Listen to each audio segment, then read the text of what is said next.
যুগান্তরে আমরা দেখতে পাচ্ছি 44তম বিসিএস এর ৩,৯৩০ জনের মৌখিক পরীক্ষা বাতিল।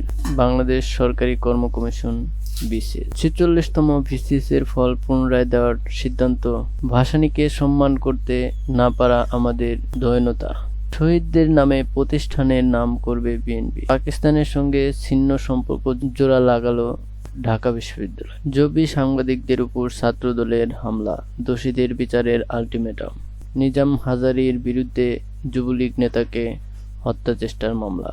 বাঞ্ছারামপুরে বিএনপির ২ গ্রুপের সংঘর্ষে আহত ৪০ জন।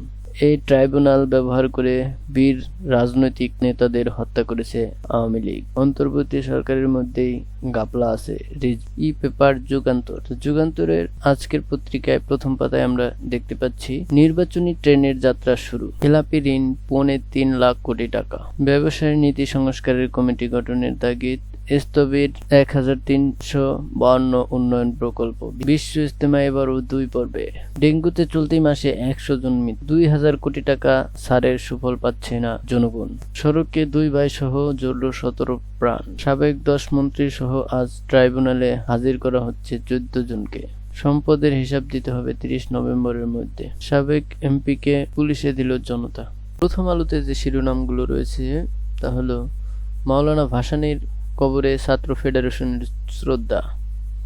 দীর্ঘ সময় মানুষকে ভোটাধিকার ছাড়া রাখলে পরিণতি ভালো হবে না, কাদের সিদ্দিকী। মির্জাপুরে চিত্রা এক্সপ্রেস থামিয়ে কয়েকটি ট্রেনের যাত্রাবিরতির দাবিতে মানববন্ধন ও বিক্ষোভ। প্রথম আলোর ই পেপারে রয়েছে অত্যাবশ্যকীয় সংস্কার শেষে নির্বাচন। জাতির উদ্দেশ্যে প্রধান উপদেষ্টা অন্তর্বর্তী সরকারের ১০০ দিন পূর্তি উপলক্ষে গতকাল জাতির উদ্দেশ্যে ভাষণ দেন ডক্টর ইউনূস।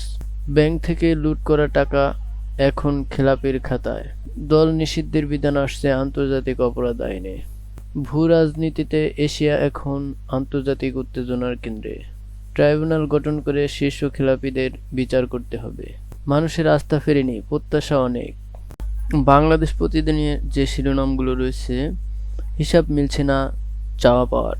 ব্যবসায় বড় বাধা, নিরাপত্তা ঝুঁকি ও উচ্চ সুদের হার। নির্বাচনী ট্রেনের যাত্রা শুরু, দ্রুত রোডম্যাপ। জাতির উদ্দেশ্যে ভাষণে প্রধান উপদেষ্টা। শহীদদের রক্ত ক্ষমতার নয়, কাঠামোর পরিবর্তনের জন্য। এ সরকার ভুল করলেও মাশুল দিতে হবে ১৮ কোটি মানুষকে। নির্বাচন নিয়ে প্রস্তুতি রাখার নির্দেশ। সাংবাদিকতায় অন্তরীণ বাধার প্রভাব অনেক বেশি। উত্তাপ ছড়াচ্ছে আলু পেঁয়াজ। এবার সংকল্পে থাকছেন সম্পাদক সাবেক সিইসি ইসি কর্মকর্তারা। রূপগঞ্জে ছাত্রদল ক্যাডাররা থেতুলে দিল সাংবাদিকের মাথা শরীর। ভ্যাকসিনকোর শ্রমিকদের ফের সড়ক অবরোধ। পদোন্নতি ৭৬৮ বদলি ১,৮৭০, চুক্তি বাতিল ১০১ কর্মকর্তার। স্বর্ণ পেল এয়ারক্রাফটের বিরুদ্ধে ব্যবস্থা। স্বর্ণ পেলে এয়ারক্রাফটদের বিরুদ্ধে ব্যবস্থা। কৃষিপণ্য রপ্তানিতে বাড়াতে ইউএসএইডের সহযোগিতা চান উপদেষ্টা। সময়ের আলো পত্রিকার শিরোনামগুলো হচ্ছে বিএনপির দিকে তাকিয়ে আওয়ামী লীগ। নির্বাচনী সংস্কারের সিদ্ধান্ত হলেই ভোটে রোডম্যাপ। কথার সঙ্গে কাজের মিল চায় বিএনপি। সড়কে বেপরোয়া প্রতিযোগিতার বলি ব্যাংক কর্মকর্তা।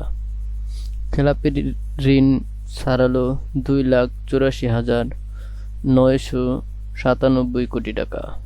ক্যাডার যার মন্ত্রণালয় তার। বিক্ষোভ অবরোধ সরব রাজধানী। রাজনৈতিক দলগুলোর মধ্যে ঐক্যমত চায় যুক্তরাষ্ট্র। পুলিশের ২ সদস্য বরখাস্ত। জনতার দিকে গুলি ছুড়লেন সাবেক এমপি রানা। যুক্তরাষ্ট্রের অর্থায়নে স্নাতক হলেন ৯০ নারী উদ্যোক্তা।